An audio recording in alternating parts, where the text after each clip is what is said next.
Tonight on the Late Debate. Ripping up the rules on council homes. Labour eyes up big changes which could make properties harder to buy. I think everyone has a right to buy a house. Council with a discount because you've paid the rent. You know, you've been living in, say for instance, for 10 years, you've lived in that house, you've paid a lot into that house in rent. Also tonight, big police cuts could be on the way. How can London stay safe if thousands of officers disappear? And Labour plays with its own train set, but don't expect cheaper tickets, and will trains really run on time? I don't think that it's a very good idea. I think it will give the rail unions more power.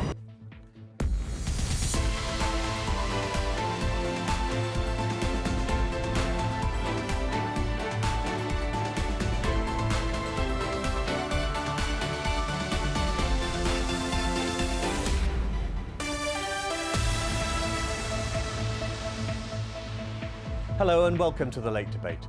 The dream of home ownership could be snatched away from thousands of council tenants under a big shake-up by Labour. The government is worried people are buying properties much faster than new ones are being built.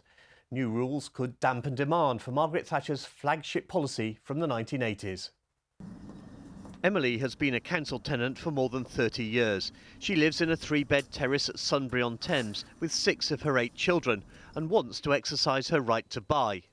Oh, it's always been my dream to buy a house.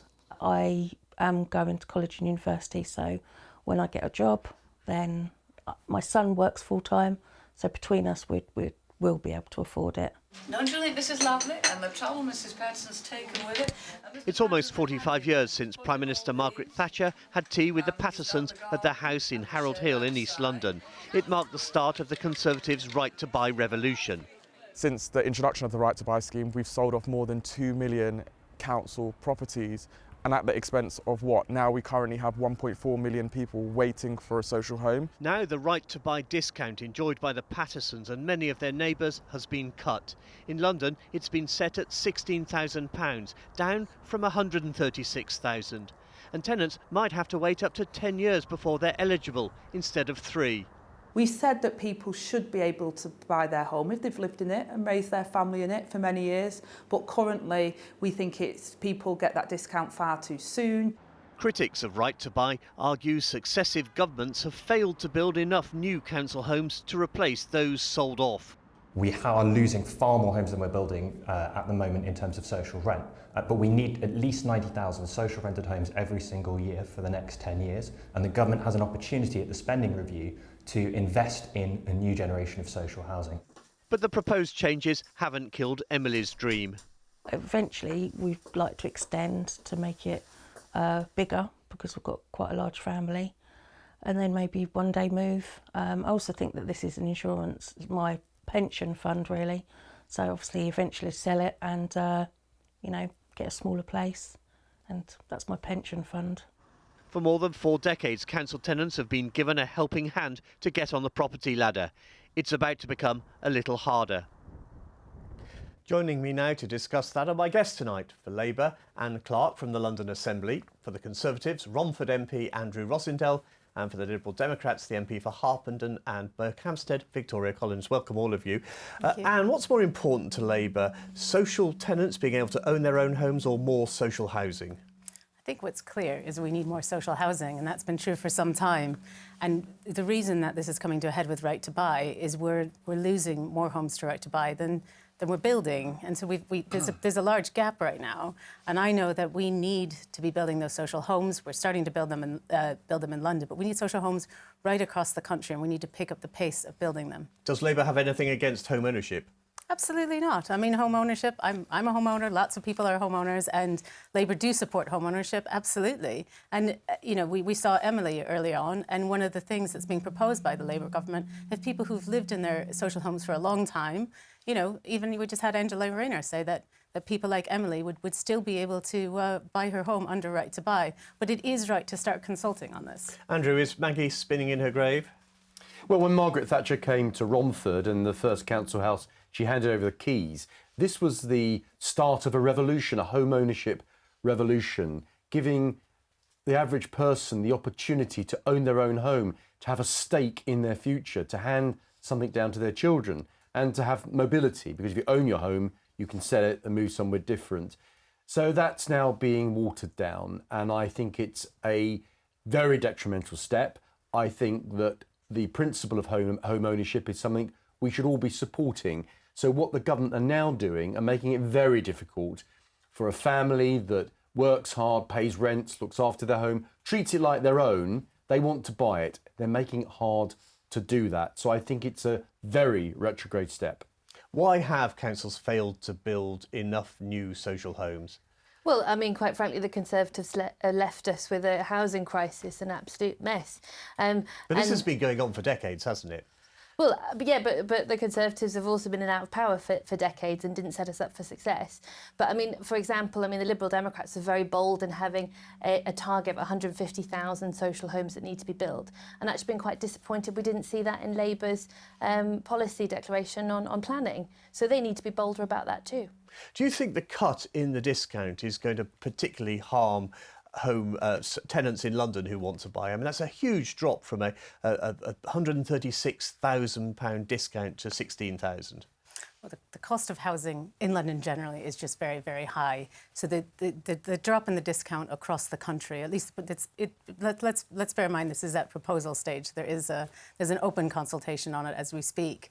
I think that actually, look, the main thing is that this is going to allow councils to retain more social homes, which haven't, the country's failed to build enough of them. Mm-hmm. We need that housing stock. We desperately need it. So in terms of home ownership, I think we need to see a rise in social homes. We need to see a rise in affordable homes at the same time as well. Do you accept, Andrew, that the Conservatives got it wrong with not building enough homes to replace those that were sold to tenants? All governments should have prepared for the future, but the reality is the population has exploded in London.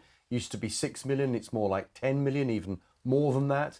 So of course, there's going to be a need to build new homes. What we shouldn't be doing is take away opportunities from working people who work very hard to own their own home, and now Labour's taking away that opportunity ladder for them. I think a lot of families will find it very difficult now to buy their council home. I think it's a very sad day for those who want to better the lives of their own families. We heard today from the government about plans to shake up the planning rules to allow more building on the Green Belt. New targets for house building, but nothing specifically about social housing. Why was that? Well, it's clear that we need to overall build more social housing and more housing. We do have social housing targets here in London that the Mayor of London's delivering on. But when you say delivering on, they've just upped it to dropped it to 88,000. But even the housing minister, acknowledged that London has failed to get to half that so far. Well, it's a lot of houses to build. There's a lot of houses to build, but so far, Sadiq had housing targets in the previous government as well, and he always met and indeed surpassed his housing targets. And the main thing is, overall, across the country, we're short about 1.5 million homes, and that's the big issue here. We have a real shortage of homes across the country and in our capital as well. Can your party embrace the idea of building 1.5 million new homes in the next 5 years? Well, look, the Mayor's been a complete failure, so the Conservative Party needs to do better, but the Mayor of London promised a lot of things which he's failed to deliver on. But what he's actually doing is taking away the opportunity of boroughs like mine to make their own local policies on housing. I'd much rather Havering Council decide developments for Havering than I would the Mayor of London sitting in City Hall, who's completely out of touch with the constituents of Romford. I mean, what I'd follow up on that is the Conservative government had a top-down approach to planning that forced that on local authorities. Unfortunately, Labour have followed that suit.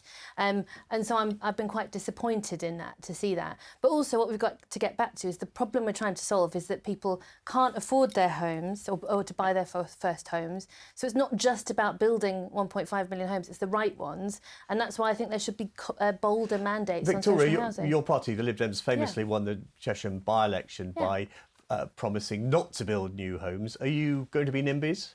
Oh, I mean, there are so many Lib Dem councils that actually build. I mean, you've got those in Kingston, in Southwark, that have themselves built many housing and affordable social housing. So there's a lot of evidence that we're not NIMBYs. We just want to get it right and build the right houses in the right place. And is there going to be a big battle over designating Green Belt, Grey Belt? So a thing what's clear from the government is looking at grey belt, brown belt, all these different belts. But what's in simple terms, the government is asking local authorities and local councils to identify this land where homes can be built. Things like brown belt. This is industrial space. It's railway sidings, places like that. And grey belt is, it can be disused petrol stations. It can be, things that are not high quality and are inside the green belt. You've got an outer London seat. There must be parts of your constituency where there is land that can be built on that won't eat into the green belt. Well, we're very much Essex, really. And if you come to Romford, you'll see lots of green fields and open spaces. And we want to protect our green belt. I think my constituents are very worried that under this Labour government, we're going to see building over our green and pleasant land. So I'll be fighting against that. But I do believe in flexibility where there's land that could potentially be released for housing in character with the area, then I would support that. What I don't want to see is tower blocks being built in towns like Romford. It's a town and country borough, not inner London. OK, well, the Met is having big problems balancing the books, which mean thousands of officers could be cut. Commissioner Sir Mark Rowley is facing a £450 million black hole, and the only way out might be to shrink Britain's biggest force. Departments, including the Flying Squad, Intelligence and Forensics, could all feel the squeeze. This is an actual reduction. This isn't about sort of clearing out vacancies or anything like that. This is an actual reduction in the headcount of those policing London by 2,300 officers from where we anticipate landing on the 31st of March next year through to 31st of March the following year. And as part of Sir Keir Starmer's relaunch recently, we were promised a named police officer in every borough. Is this a case of you going back on manifesto promises if the Met has to cut 2,300 cops? So in the plan for change that Labour laid out, that they did indeed do that. But I think what's important here is these proposals are, this is looking at springtime. Sadiq Khan, clearly Mark Rowley out there batting back, trying to secure police for London. The previous government cut policing in half, and with Sadiq as mayor, he was able to, he paid more, I think 92% more, and London had 1,300 more police officers than were, paid for by government. So I think what we do That's all very good, but if he's going to have to cut 2,300, it's a backward step. I appreciate that, but right now we've got a inspector in every borough, which is new. That wasn't before. We've got in local policing, there's now 4 police officers in every council ward. Some councils actually have slightly more than that per ward. Plus, there's also there's the local inspector. And so there's been a real push by Mark Rowley and the mayor to have local community policing. If this does come to pass, I do know that we have a mayor and a commissioner who will do everything to keep as many police officers as we Victoria, this doesn't just affect the Met. There are forces in the home counties also touched by this. They're all waiting for the settlement from the government next week. Do you sense that the Commissioner might be scaremongering here to try to get a few more bucks? What is clear though is there is a crisis in community policing, and I think it's right that they're shouting to say we've got to get this right, and our communities are suffering. And I will be there to hold Labour to account to make sure that delivers, and that we're not taking with one hand and giving away with another. Andrew, Boris Johnson promised more police. We've got fewer police now than we had some time ago, and it's not just because of Sadiq Khan. Boris Johnson started to cut neighbourhood policing. That's something you've got to accept. So I disagree with the policies of all the parties that have decided this over the years. It's a huge mistake reducing police numbers in the London region. But in areas like mine, we really suffer because we're funding Inner London. All the police are in Inner London on protests and dealing with all the crime in the inner part of the city. And areas like my constituency are hard done by. We're not getting the police cover we pay for. So this 10% cut is what we're talking about, Sir Mark Rowley. That's going to be devastating on boroughs like mine. We're already losing the police cover that we need. Now it's going to be far worse. So Sadiq Khan has a lot to answer for his mismanagement of the police service in London. Does he? Look, Sadiq Khan has, despite the cut from national government when the Conservatives were in office, Sadiq uplifted the police across London.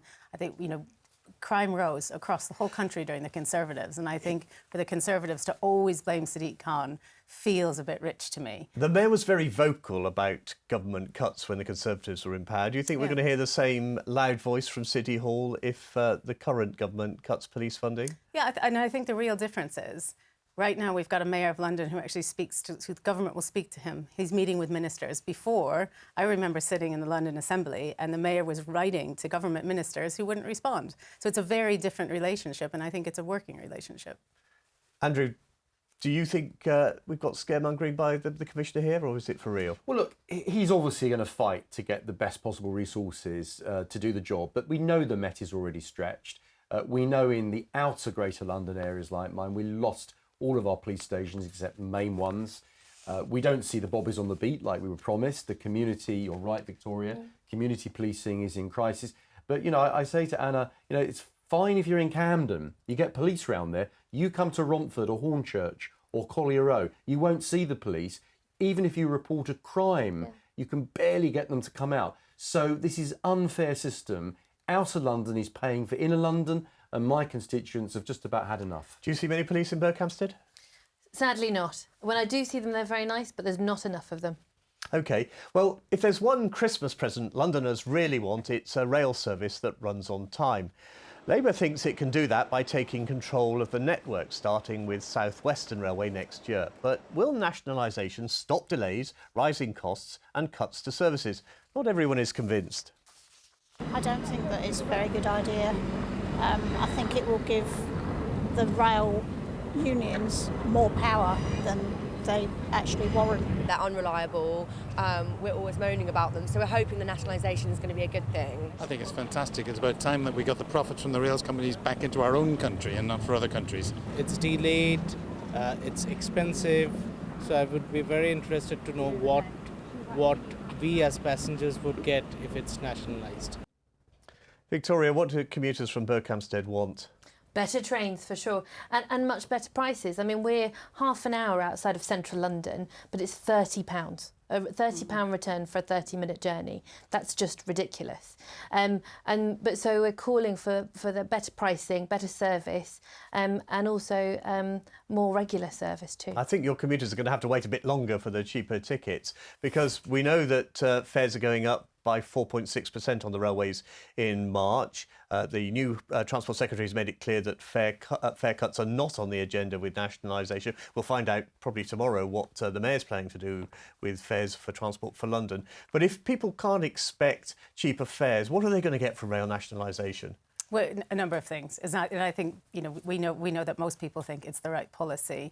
It means that rather than your fares going to support bonuses of shareholders of railway companies, or indeed other countries who have ownership of some of our network, instead that's going to be reinvested in our railway. What I think we can really look forward to is more reliability and more fair structure, because actually right now it depends on the time of day, it depends on all sorts of things, and when you travel and how far out you book it, and you end up with this very chaotic fare structure. And I think we can regularise the fees and really bring more normalcy to a service that so many people rely on.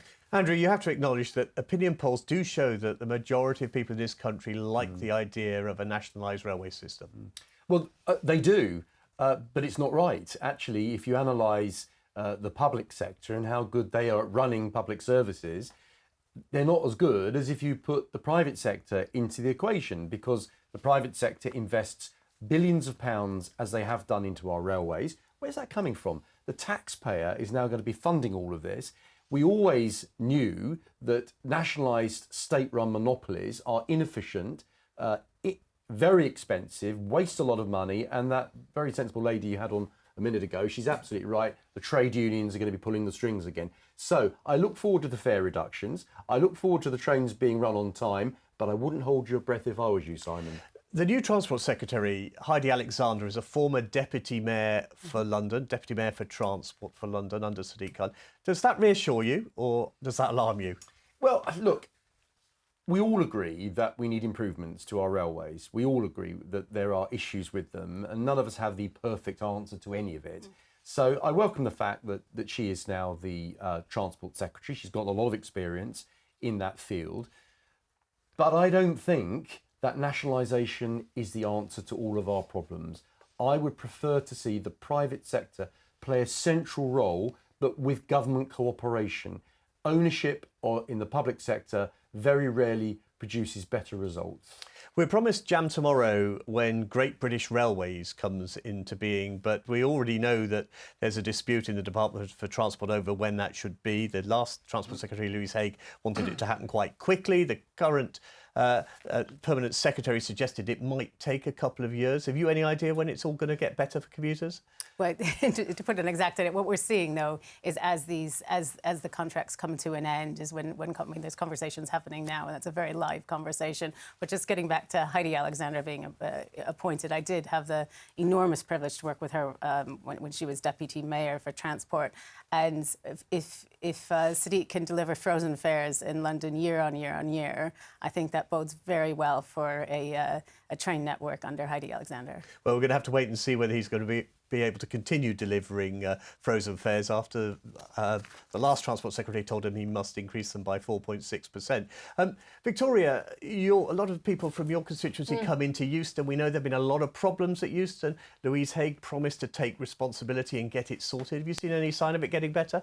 Absolutely not. And I also cover the Thames Link. I mean, I have commuter after commuter in my inbox saying, why is this such a terrible service? And that's what, I mean, we would like it to improve. And what needs to be at the core of that is the passenger. So, for example, as Lib Dems, we're quite cautious about the speed of moving into nationalisation. And also there have been these delays. And what we said was there should be a national rail authority that really starts to hold everyone to account and deliver for the passenger, including those coming into Euston. And you represent Camden. I do, yeah. That's Euston's in Camden. Have you seen any sign of the overcrowding problems getting any better at Euston? And do you think Heidi Alexander will get a grip of it? So I think Heidi Alexander will get a grip of it. I mean, what we have seen is immediately Louise Haigh got all the advertising lights switched off, which has, you know, to my mind, actually, it does sort some of the issue. It's not quite so in your face. I think things are moving along. I mean, Euston, there's a lot going on. It's a very, very busy station that's long overdue a regeneration, to be honest. Thank you very much to all my guests tonight. That's all we've got time for this week and for this year. So thank you to Anne Clark, to Andrew Rossendale and Victoria Collins. We're back in the new year with another season of The Late Debate. Until then, good night, thank you for watching and have a very happy Christmas. And thank you.